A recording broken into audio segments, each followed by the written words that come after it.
ওই গল্পটা হচ্ছে যে একজন বুক লাভার মেয়ে একটা বইয়ের মধ্যে 30 বছর পুরনো ফেলে যাওয়া একটা চিঠি খুঁজে পায়। এই প্রেমটা শেষ পর্যন্ত কি পরিপূর্ণতা পেয়েছিল। আর নিঃসন্দেহে যেহেতু নামটা ফিল্ম ক্লাব, অবশ্যই ফিল্ম রিলেটেড ব্যাপার থাকবে। আসলে এইটা আমার জন্য একটা আনন্দের এবং গর্বের ব্যাপার। নিঃসন্দেহে ঢাকা আন্তর্জাতিক চলচ্চিত্র উৎসব বাংলাদেশের অন্যতম চলচ্চিত্র উৎসবের মধ্যে একটা। এই চলচ্চিত্র উৎসবে আমার 3বার সিনেমা সিলেকশন পাওয়াটা আমার জন্য আনন্দের, এবং আমি ধন্যবাদ কৃতজ্ঞতা জানাই ঢাকা আন্তর্জাতিক চলচ্চিত্র উৎসব কমিটি এবং সমাজ জুরি যারা ছিলেন। এক একটা ফেস্টিভ্যালের সময় কিন্তু জুরিরা চেঞ্জ ছিলেন, তো তাদের সিলেকশনে আমি সিলেকশন পেয়েছি। আমি থ্যাঙ্কফুল অ্যান্ড গ্রেটফুল। কাজ শর্ট আর বিগ স্কেল না, প্রত্যেকটা কাজের জন্য গুরুত্বপূর্ণ। এখন ফিচার ফিল্মের জন্য অলরেডি কাজ শুরু করেছি, একটা বড় অংশ আমি শ্যুট করেছি।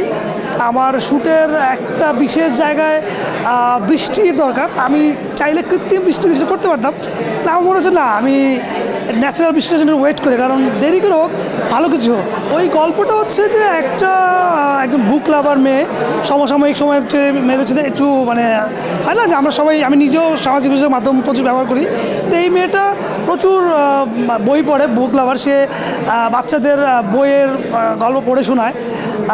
সেই বুক লাভার মেয়ে একদিন একটা বইয়ের মধ্যে 30 বছর পুরনো ফেলে যাওয়া একটা চিঠি খুঁজে পায়, যে চিঠির মধ্যে প্রেম ছিল, একজন প্রেমিক তার প্রেমিক উদ্দেশ্য করে লিখেছিল।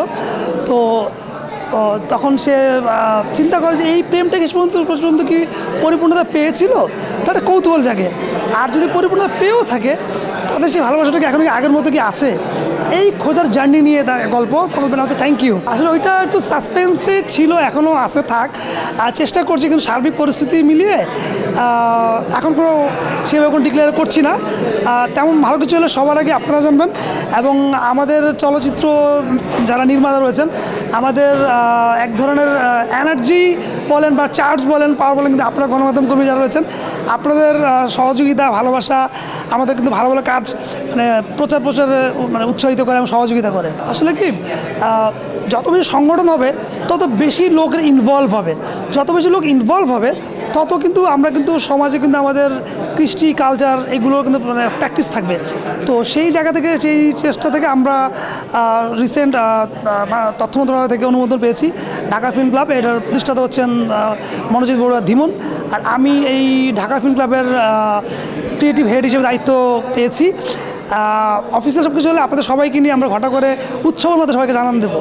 আর নিঃসন্দেহে যেহেতু নামটা ফিল্ম ক্লাব, অবশ্যই ফিল্ম রিলেটেড ব্যাপার থাকবে, কিন্তু আমরা শুধু ফিল্মে আটকে থাকতে চাই না। আমরা চাই ফিল্ম রিলেটেড আরও অনেক কিছু রয়েছে, কবিতা, তারপর আবৃত্তি, তারপর হচ্ছে আরও যে শ্রুতি নাটক, এই জিনিসগুলো নিয়ে আমরা করতে চাই। ফিল্ম তো বেসিক্যালি চলচ্চিত্র, চলমান যে চিত্রগুলো সেগুলো সমন্বয়িত চলচ্চিত্র। তো আমরা সেই চলমান বিষয়গুলোকে নিয়ে কাজ করতে চাই। দেশে দেশে সবার সাথে দ্য নিউজ।